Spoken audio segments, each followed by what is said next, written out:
4e session du Conseil présidentiel pour l'investissement s'est ouverte ce matin à la présidence du Faso. Acteurs économiques et détenteurs de fonds d'investissement discutent avec le chef de l'État. Le présent conseil se penche sur deux questions essentielles: la création et la promotion des sociétés d'investissement et puis le développement des zones et sites d'investissement industriels et agricoles. Pour le président du Faso, les performances du Burkina sont remarquables et il a tenu à le rappeler. Suivons un extrait de son discours de ce matin que nous propose Jacques Lamissa Tarpaga. Le Burkina Faso a réalisé des performances économiques remarquables en dépit d'un environnement régional et international contrasté.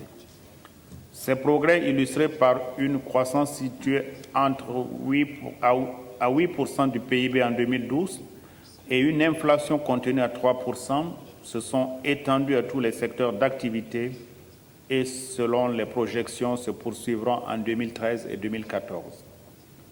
L'adoption de la loi d'orientation de l'investissement, qui constitue le cadre de référence pour la promotion et la sécurisation des investissements privés étrangers et nationaux, a grandement contribué à renforcer au cours de l'année 2013 le dispositif juridique et institutionnel relatif aux investissements.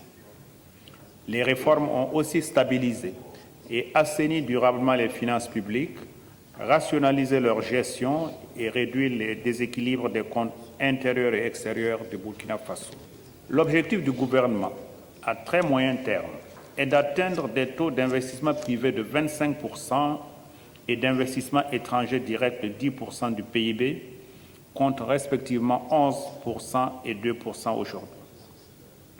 Cette ambition peut être concrétisée au regard des nombreux atouts dont dispose le Burkina Faso et de l'engagement déterminé du gouvernement à consolider le cadre macroéconomique de croissance, à rompre les contraintes que sont les coûts des facteurs de production, principalement l'énergie, les infrastructures de transport et les TIC.